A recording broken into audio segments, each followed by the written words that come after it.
Hey y'all, happy Sunday. If you hear a dog barking in the background, that's my puppy. She is having a moment. So please excuse the barking if you can hear it. Hopefully you can't, but if you can, I just want to throw out that disclaimer. She's fine. She just she likes to bark sometimes when I go live. But happy Sunday. Hey everybody. I hope you had a great weekend. And thank you for joining me. We're back again with another problem.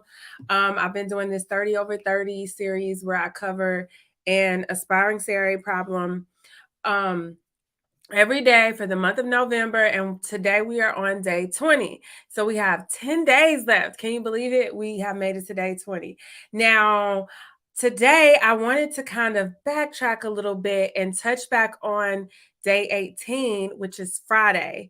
And I talked about fear and fear of your current employer, company, coworkers, boss, colleagues.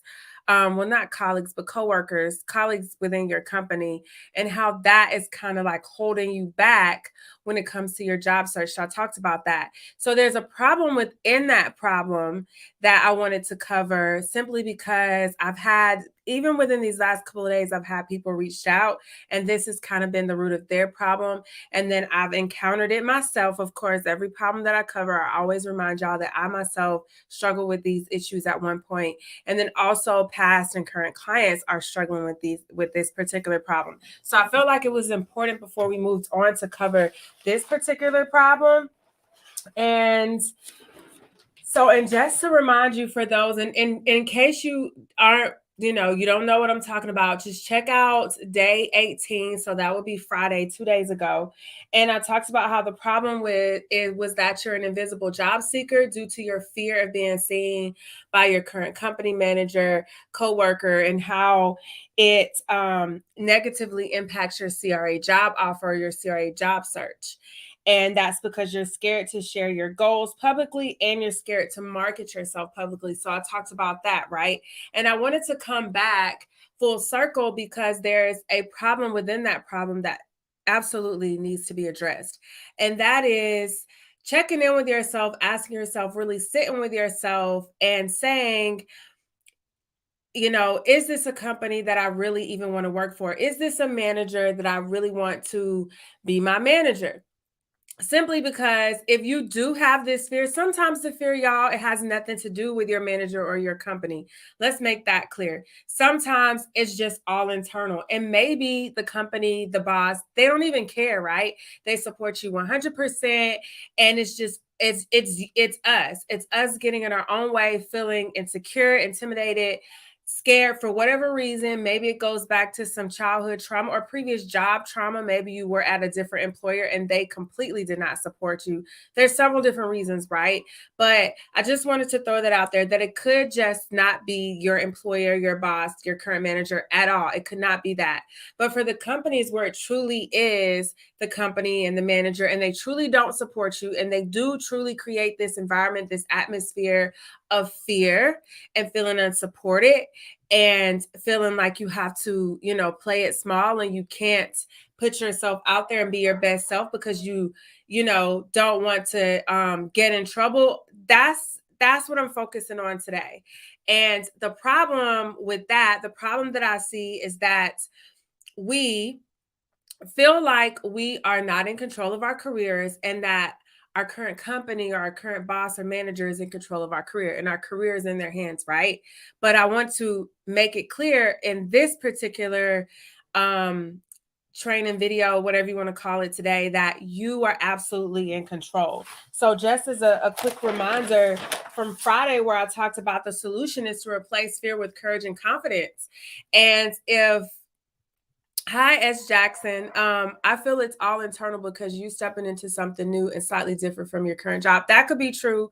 S. Jackson, absolutely.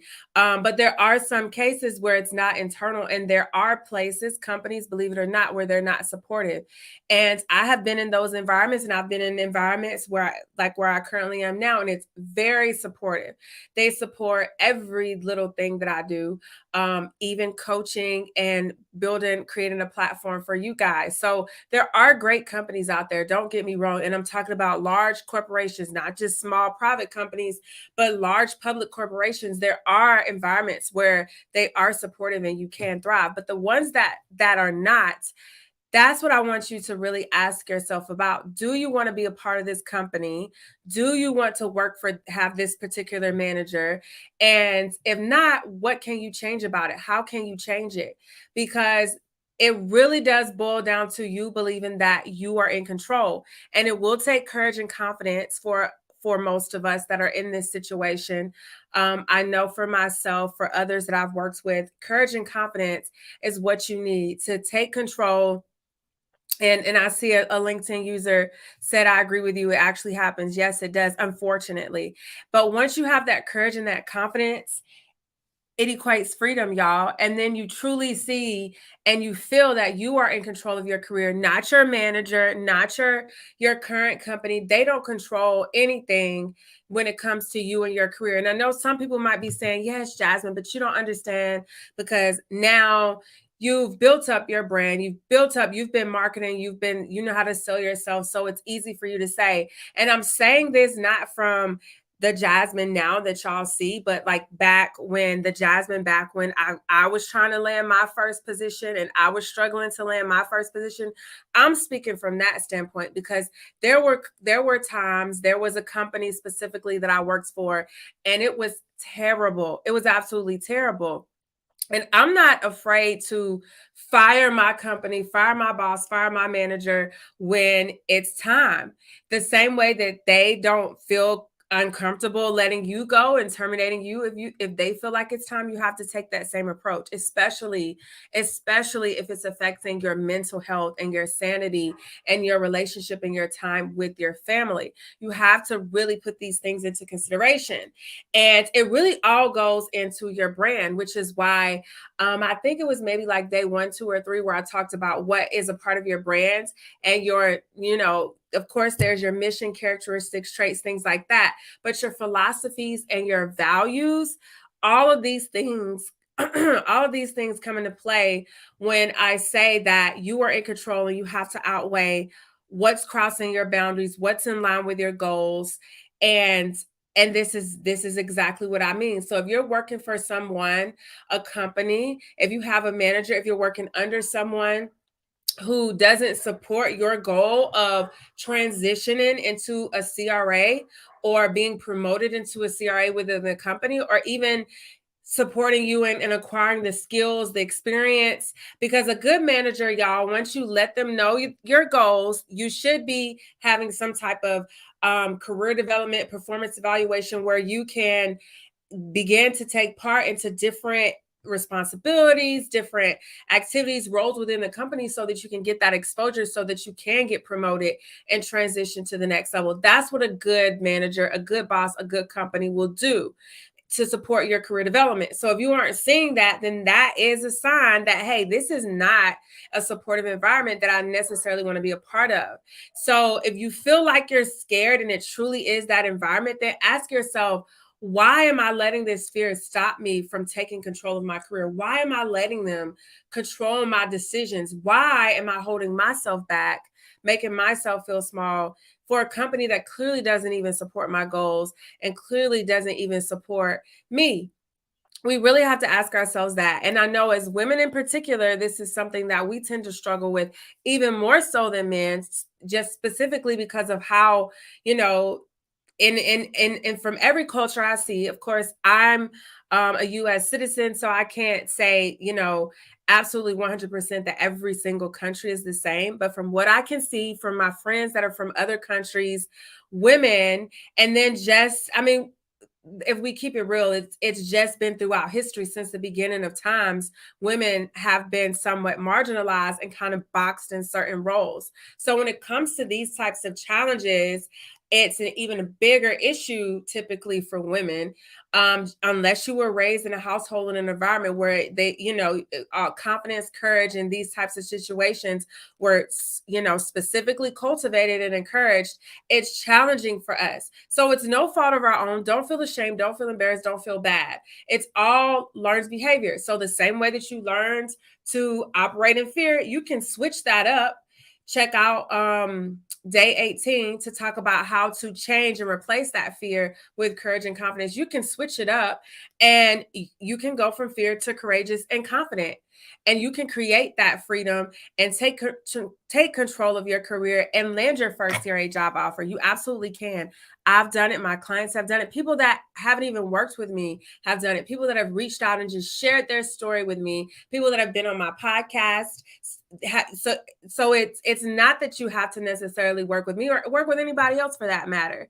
Always having a mentor and a coach is definitely supportive and it's helpful. But just know that regardless of if you take that approach or not, you are still in control and you still have the power. And I wanted to make that point absolutely clear that you are in control of your career, regardless of what anybody tells you, regardless of what kind of threats you've gotten.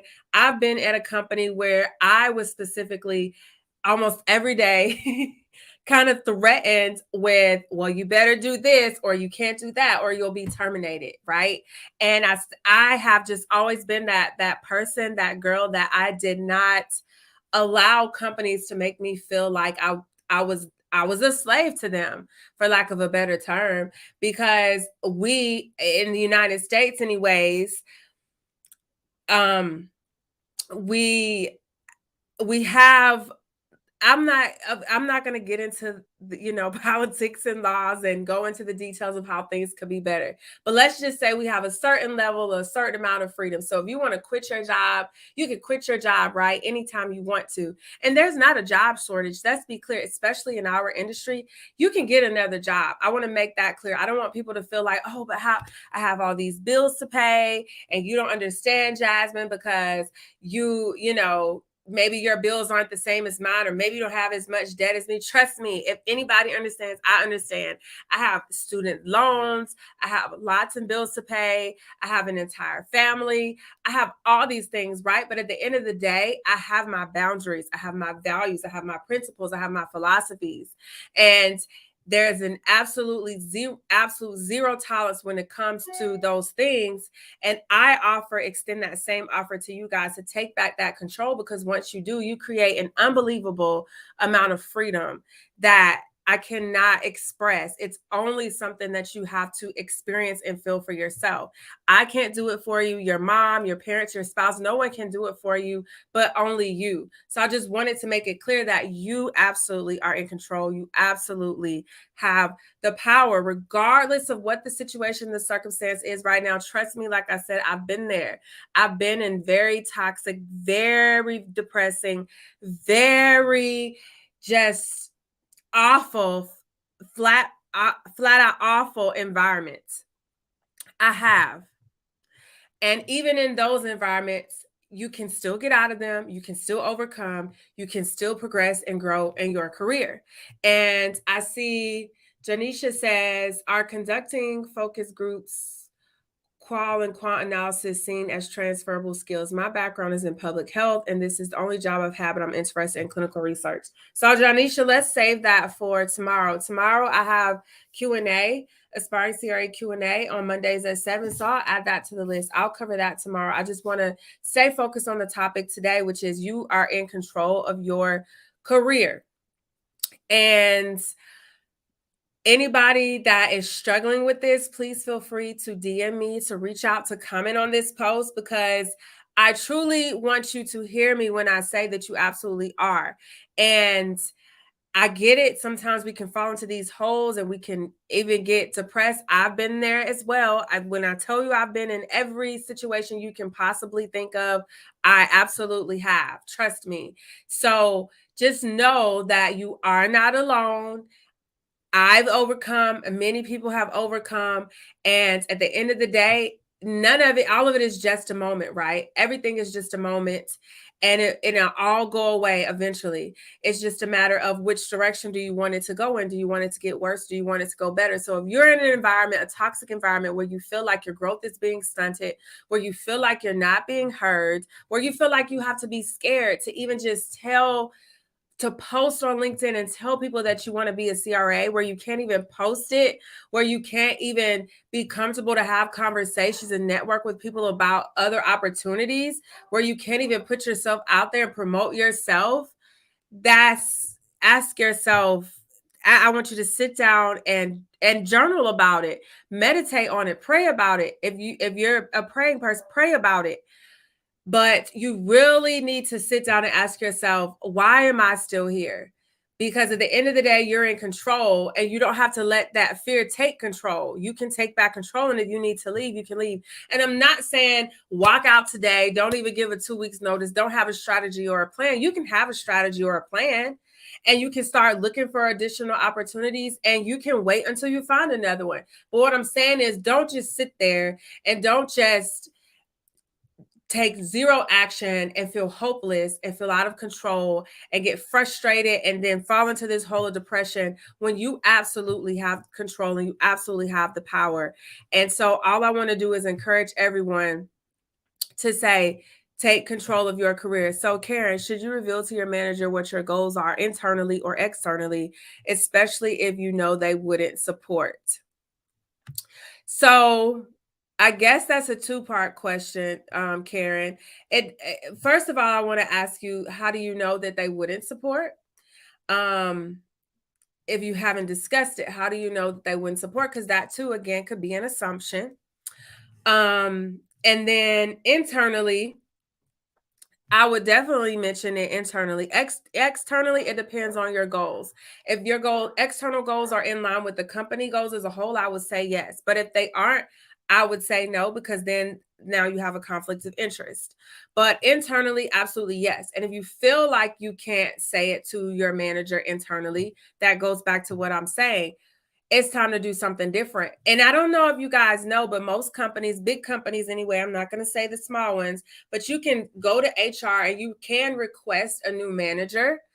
And there's a process, typically for most bigger companies, there's a process in place where if you can request a new manager, if there's some challenges, or maybe you guys don't mesh well, you can request a new manager and then attempt to at least internally get with a manager that's in line with your goals and that's a better fit for you. Because sometimes it's not the company, y'all. It's just simply a bad manager. It's not always the company.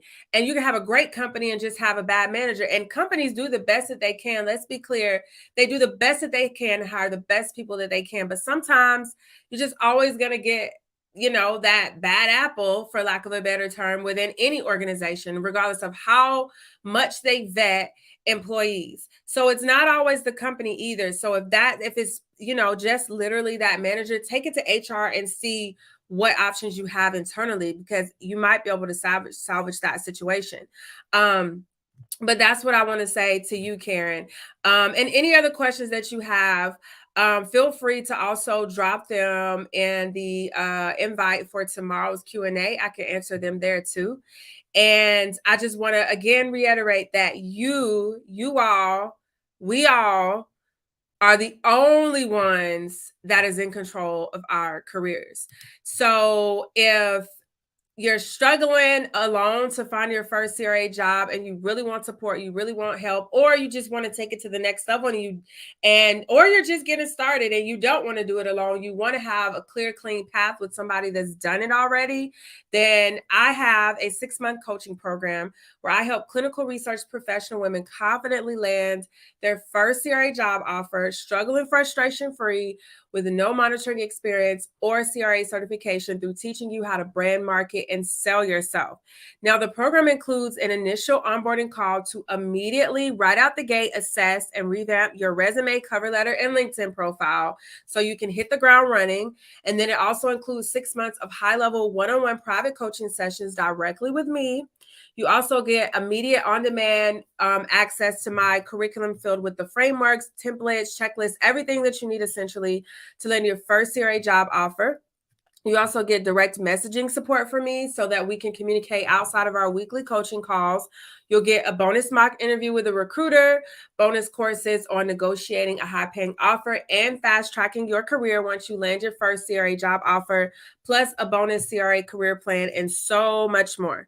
So if you're ready to confidently land your first CRA job offer, struggle and frustration free, with no monitoring experience or CRA certification, book a sales call with me to learn all about my one-on-one private coaching program and how I can help you. Just visit aspiringcra.com. So thank you guys again so much for joining me tonight. I really appreciate you. And like I said, tomorrow at 7 p.m. Eastern, we have Aspiring CRA Q&A. So I'll add Janisha's question. I'll also add Karen's question too, because I think that's a good one. And if either Janisha, Karen, anybody else, if you have any other questions, please, you can add them to this post. You can add them to, and when I say add them, meaning in the comments, just comment it. And then also to the invite for Q&A session tomorrow, you can add them there, or you can DM me directly and I'll add them to the list. But that's 7 p.m. tomorrow Eastern Standard Time. And we'll also cover day 21 right before we hop into the Q&A session. So you don't want to miss it. But thank you guys again for joining me. As always, it is a pleasure.